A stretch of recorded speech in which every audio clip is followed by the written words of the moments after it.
So, welcome to my talk, Building Big Impact, One Brick at a Time, Marginal Gains in LEGO Horizon Adventures. So let me start by introducing myself. My name's Adam, and I've done a whole bunch of stuff in the games industry, starting in QA, and then I ran my own studio for a while, but most of my time has been spent in code development as a game designer at Splash Damage and Studio Gobo. Most recently at Studio Gobo, I had the privilege to be lead designer on LEGO Horizon Adventures, which released in November 2024. I also love cycling, which you may not think is relevant, but bear with me and we'll see. So what we'll learn today, at the end of this presentation, you will learn that while marginal gains may seem small, their impact is massive. I'm sure you've experienced when something isn't quite right when making a game. Maybe it's a clunky workflow, a tiny friction point, or a small inefficiency that slows you down. It's nothing big enough to derail development, but it's there, nagging at you.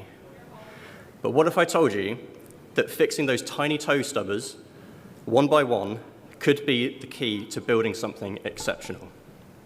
Marginal gains are not just about polish, they're about unlocking massive impact over time.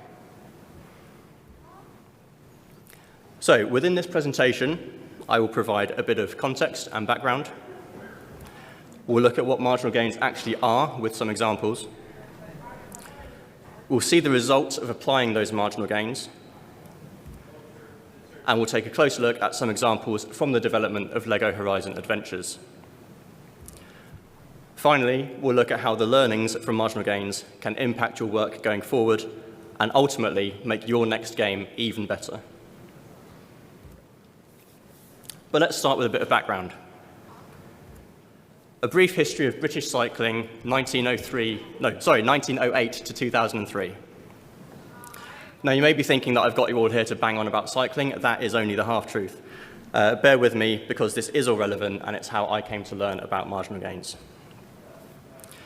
So if you know anything about British sport and cycling, and the Olympics in particular, you'll know that Great Britain is really good at pedalling, but it didn't always used to be this way. In nearly 100 years, Britain won only 2 gold medals at the Olympic Games. The team pursuit in 1908 and the individual pursuit in 1992. A British team or rider had never won the world's biggest cycling event, the Tour de France. And during this time, bike manufacturers actually refused to supply British teams because they didn't want their brand associated with such abject failure. But now let's look at British cycling between 2003 and 2018. In 2003, British cycling hired a chap called Dave Brailsford as performance director. He's Sir Dave now. In 2008, at the Beijing Olympics, Team GB won 60% of the available gold medals in cycling. In 2012, in London, we won 70% of those golds, breaking 9 Olympic records and 7 world records along the way. And as well as winning gold in the Olympic time trial, Bradley Wiggins became the first British rider to win the Tour de France in 2012. Another British rider, Chris Froome, won the Tour de France again in 2013, 2015, 2016, and 2017. And Geraint Thomas became the first Welsh winner in 2018. But how did they have such an incredible turnaround in a relatively short period of time? No, not drugs, marginal gains. Marginal gains is more of a philosophy than something tangible that you can point to and see obvious results. The concept is simply that hundreds of small improvements compound to create massive gain. So here's a quote from Dave. If you broke down everything you could think of that goes into riding a bike and then improve it by 1%, you'll get a significant increase when you put them all together. Let's look at some examples of marginal gains as used by British cycling during this time. So when looking at where improvements could be made, there were obvious examples, such as using lighter tyres and conducting wind tunnel tests on clothing materials. Incidentally, British cycling, Team Sky, were the first team to wear indoor speed suits outside during the Tour de France. But there were also less obvious changes. They identified that while on the tour, they would sleep in 21 different hotels as they traveled across France. That's 21 different beds, 21 different mattresses, 21 different pillows. That's 21 different sleeping postures. So they brought their own mattresses and pillows with them on the tour. They also hired a surgeon to teach the team how to properly wash their hands to reduce the chance of infection, because obviously you don't perform as well if you've got a bit of a cold. And this image shows how they painted the inside of their team trucks white, which was not just an aesthetic choice. They did it so that it would show up dirt more clearly to help keep components free from contamination. Now, eagle-eyed viewers will notice that this is a rival team's garage, but Team Sky did do this first, and everyone has since copied the practice, as is the case with a lot of the games that British Cycling and Team Sky did. So the thing with marginal gains is that they are often not noteworthy on their own and can be barely perceived as changing anything at all. But if you got 1% better every day, you'd be 37 times better after 1 year. Incremental improvements are easier to achieve than large goals. That's why most New Year's resolutions fail. Ideally, you would have an end goal that you can break down into smaller chunks. For example, don't say that you're going to go to the gym every day for 1 year. Just say that you're going to go to the gym tomorrow. And if you do, say that again the next day, and so on. So let's look at this on a graph. If you improve every day and regularly improve your baseline, improvements compound, and the outcome is more than the sum of the input. But equally, if you get 1% worse, you'll quickly deteriorate. So remember how I said that if you became 1% better every day, you'd be 37 times better after 1 year? Well, to put that another way, if you invested $100 and you earned 1% interest on that every day for 1 year and did nothing else with it, at the end of the year, you would have $3,778.34.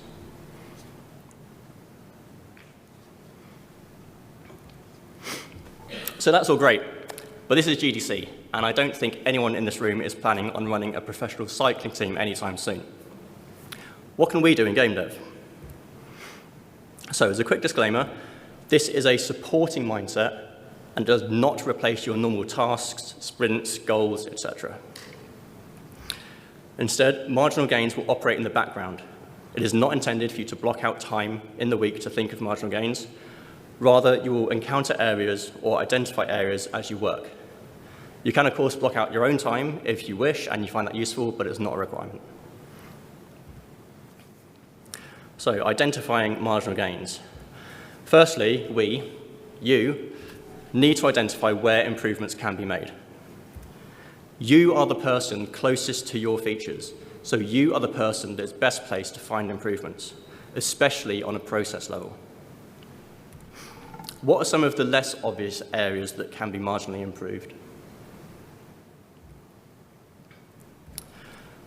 So it may not be as big as a bug, but even something that adds a little bit of friction could be a good candidate for marginal improvement. Think about what small change could be made to mitigate this discomfort. You have the power to make these small changes.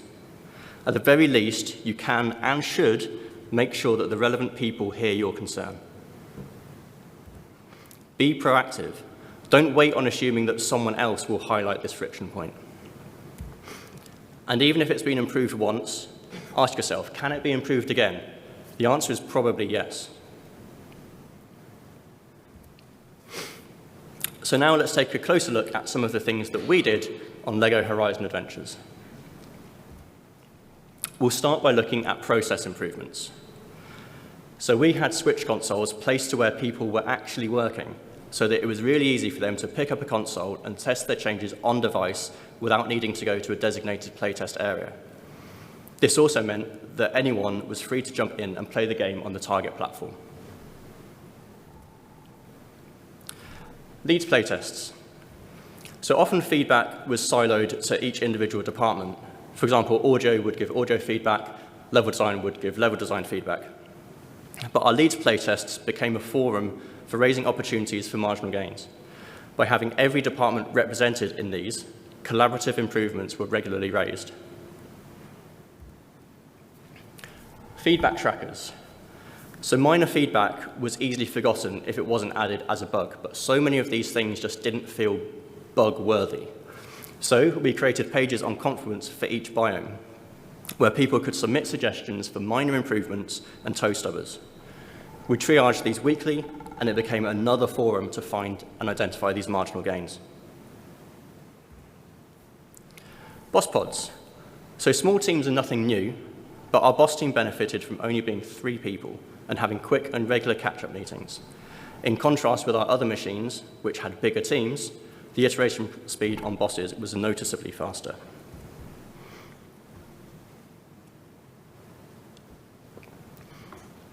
So let's now look at some examples from the development side. So our challenge system used to have the rewards on individual data assets. So we moved this into one single data table. This reduced the margin of error considerably and made rebalancing data 100 times easier. Enemy spawn icon. So we used to have a tiny generic icon that just got lost beneath meshes. So it was very time-consuming trying to find and iterate on enemy spawns. So we added our own custom icon, this beautiful little watcher, which made identifying the spawn locations much easier and easier to iterate on. Chest arrow. So for too long, we didn't really know which was the front of a loot chest because they were very symmetrical in their design.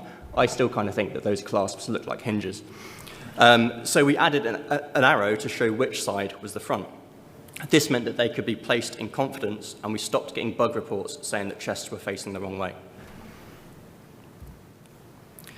Ingredient summaries. So ingredients are the different items that add variety to our combat spaces. Things like stealth grass that allows players to hide, hazards that can harm players, or items that can be used against baddies. We created recipes from these ingredients to create fun interactions for players, but it wasn't always obvious what these recipes were asking for when looking in the editor. So we set up summaries for our ingredient recipes, so instead of just an index number, we could see at a glance what each recipe was asking for. Here we can see that we prefer barrels to be close to falling pillars, as this creates a more interesting interaction for players. Machine pivots. So changing every individual pivot on a machine was time-consuming and prone to error. So our tech animation team added additional pivots to machines, which allowed our animators to move entire sections at once. This not only saved time and reduced the margin of error, but it massively helped achieving our toy-like movement that we were striving for. So a lack of good debug tools will always add friction to any project. Fortunately, we had a really robust debug menu that let us jump to specific chapters, view certain cinematics, populate our inventory, and loads more. And we started to build this in our first prototype and just continued to iterate on it throughout development. This saved time for developers from all disciplines, but particularly QA. Validation checks. So encounters are made up of different combinations of enemy types and often mix and match between large, medium, and small machines, as well as human cultist enemies. But not every room in LEGO Horizon Adventures supports every encounter type. And sometimes it was unclear why a setup wasn't actually valid. We created these validation checks that told you in plain English why an encounter was invalid, which massively reduced investigation time. Ledge grab visualization. So we used to have to load rooms after making ledge traversal sections to check that distances were valid. So we made a visualization that shows the viable jump distances for ledge grabs in Editor without needing to load the room to playtest it. This also allowed us to create more organic setups that showcase the full range of traversal animations. And finally, we have some examples of product improvements. Now, you could fairly argue that these are just polish features, but they can and should also be considered as marginal gains for our players. We allow players to skip cinematics and conversations if they're not interested in this content. This adds value for players who are replaying the game, speedrunners, or simply players who aren't interested in story. This was also a development gain for QA, as it meant that we could get to certain content much more quickly to test specific elements. Waypoint markers. So there can be multiple different paths out of the same combat space depending on which version of a room is loaded. So having a waypoint marker helps players orient themselves after combat and remove the frustrating feeling of being lost or stuck. We wanted players to explore off the main path to find secrets. So we have these silver studs, but sometimes these were too well hidden. Silver studs are used to communicate to players that they were both veering off of the main path, but also guiding them towards hidden secrets and treasure. This led to players looking out for silver studs and actually taking in more of their surroundings. Accessibility. So I am personally very, very proud of the range and quantity of accessibility features we were able to add to LEGO Horizon Adventures. Providing a range of options means that more players can enjoy our game in a way that is comfortable for them. Accessibility is largely built on making marginal gains to existing features. So to give just one example, we offered players multiple aiming modes that would increase or decrease the radius in which attacks would snap to valid targets, such as enemy weak points. And given the target demographic, we were conscious that this could easily be someone's first ever video game. So we really wanted to make sure that that experience was a positive one for them. Representation. So LEGO Horizon Adventures has an extensive customization system that allows players to customize not only leg, body, head, and hair parts, but also skin and hair color. I think my favorite addition, though, was adding the Sprinter and Dog Groomer minifigures, as these feature prosthetic legs and a cochlear hearing aid implant, respectively, which further increases our representation for our disabled players. Now, another thing that is relevant to all of this is the circle of concern versus the circle of control, which you may have heard mentioned elsewhere. But basically, everyone has concerns. And everyone has things that they can control, such as how you react to a certain situation. In order to reduce the amount of concern you have, grow your circle of control. And in the context of marginal gains, if you see something that can be improved or that concerns you, find something that you can do to increase your control and reduce that concern. That might be making a fix yourself, raising it in sprint planning, or entering a bug. At the very least, post about it in Teams or Slack and see if anyone can help. This is exactly what I did that led to us getting the Sprinter and Dog Groomer minifigures in-game.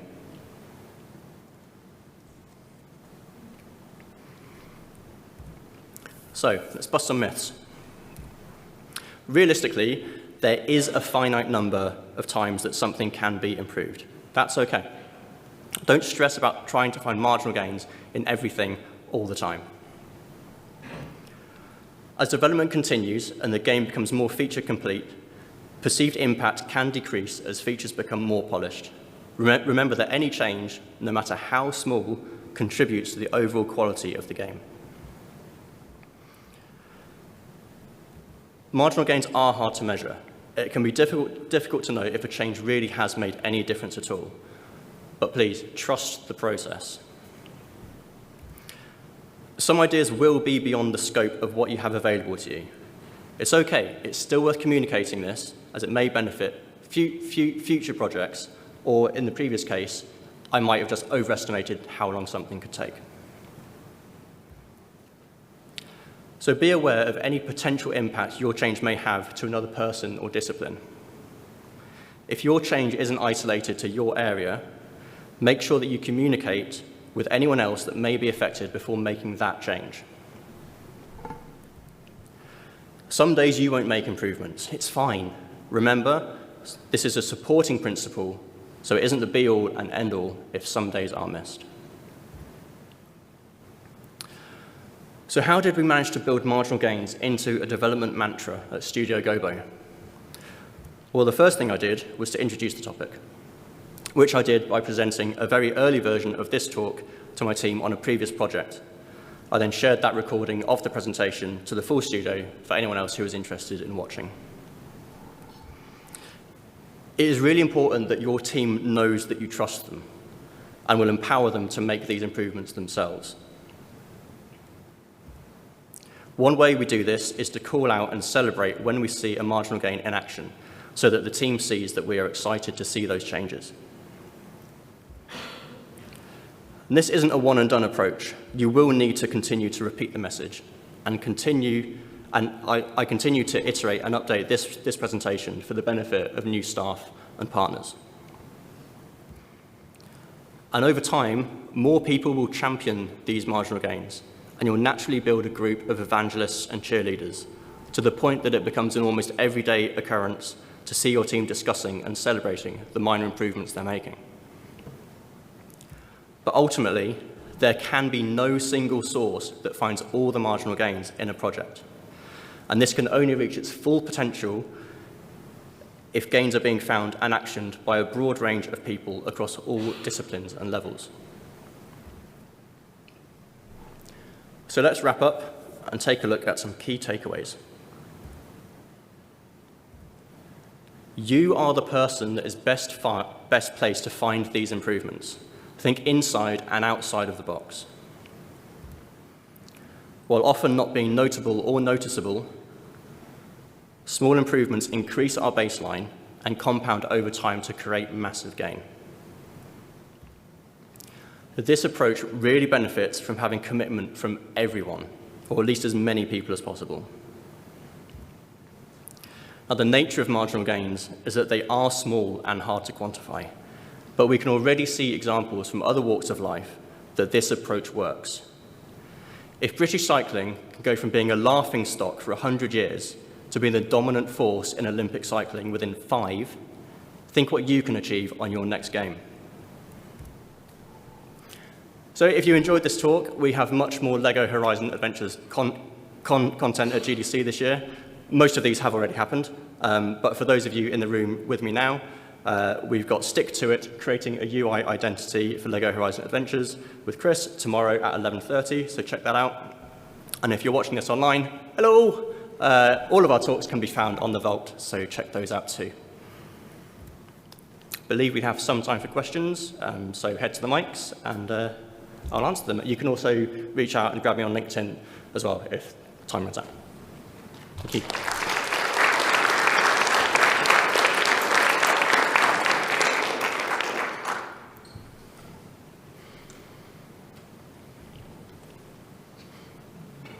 Hello. Hi. You mentioned that these are really hard to track, but I was wondering if you have any examples of how you did track any of the gains, just so you had something to show your team. Yeah, so I guess the best example of that is the feedback trackers we used for each individual biome.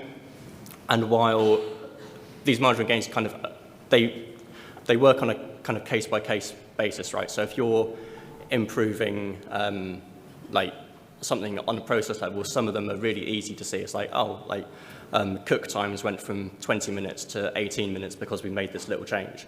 Like that's saving time. The feedback trackers for the rooms, when we triaged them, we just kind of like crossed them out and archived them. So if you really wanted to, you could go back and see, oh, like we made these changes and fixed these 7 toe stubbers on these rooms. On their own, then they don't have any perceived impact at all. But like the whole point is that all these little things do compound, and then you get a great benefit at the end. Thank you. Thank you. Hey, I think on one of your last slides you had champion gains as one of the bullet points. Was that about celebrating the small gains, and how do you have examples of kind of celebrating this? Was it in team meetings, or was it emails, or different? Yeah, so the question is, how did we champion gains, right? So one example is when I had the slide of the enemy spawn icons. That wasn't submitted as a marginal gain. That was just something that our lead level designer did because he was getting fed up of trying to search through and find these icons. So when he posted that into our level design chat, first thing I did was like, that's a marginal gain. Like, love it. Like, that's going to save us like a little bit of time. So primarily it was through kind of Teams messages. It has kind of become a bit of a running joke at Gobo that every little thing, we're like, oh, marginal gain. Hey, Adam, a marginal gain. Even at breakfast yesterday, there was a typo that said range juice instead of orange juice. They're like, well, it's a marginal gain. They've not pressed a letter. So yeah, like as I say, like over time, you just build that kind of group of evangelists, and you keep on banging on about it enough, people do listen to it eventually. Hi. So clearly you're quite successful in getting people on board with the whole concept and the practice. Did you have any particular pushback or kind of difficulties in actually getting people to buy into it at either the studio or individual level? So did we have any pushback? I think not so much pushback, it was more kind of a question over, does this work? And it's a very hard thing to point to and say, oh yeah, because we've made these like 200 little changes, our game is now like an extra like 2 Metacritic or something. So this is why I talk about cycling, is because that's a very clear like quantitative way to see like British cycling were rubbish. They started doing these marginal gains. Suddenly they were winning Olympic golds like every 4 years, and like Tour de France and things. So when I say trust the process, it's a bit of a cringy term, but you kind of do just have to trust it. And yeah, I think when there's a marginal gain that positively affects an individual, so this is mainly on kind of process levels, if someone's suddenly doesn't have to load up the editor to check the chest is facing the correct way, or they stop getting bug reports saying like, this chest opens backwards, they then see the benefit of it as like, okay, so if this is helping me, something else could be helping someone else. Thank you. Thank you. Rayman, up the tune. Yep. First, Go with maybe, so how do you ensure that the marginal stays marginal? Ergo, there's the fallacy of engineers over-engineering, etc. And also maybe second, how do you also make sure it's relevant, so to say? So how do you keep it small and relevant? Yeah, so how we keep it small is like we have fantastic production team at Gobo. So if there's ever any question of like this is going to impact things, and a lot of it is if it's not something that you know that you can do yourself immediately, that's when it goes into the kind of thing of posting on Teams or just raising it in sprint planning. Because if it is a bigger job than you think it is, you've at least started that conversation, and then if it is a larger thing, you can then task it in properly. Like what we don't want to happen is when these little changes end up being big features to work on. And then in terms of like keeping it from kind of bloating and over-engineered, as I said before, you just have to trust individual developers, and as long as they understand that if they're working on something that's not a task, they're not working on that task. Like if you're saying yes to this, what are you saying no to? And then just allowing them to kind of make that judgment call. And we will always just empower them to do that. Thank you. Thank you. Cool. If there's no more questions, we'll wrap up. As I said, you can reach out to me on LinkedIn or grab me afterwards. Thank you.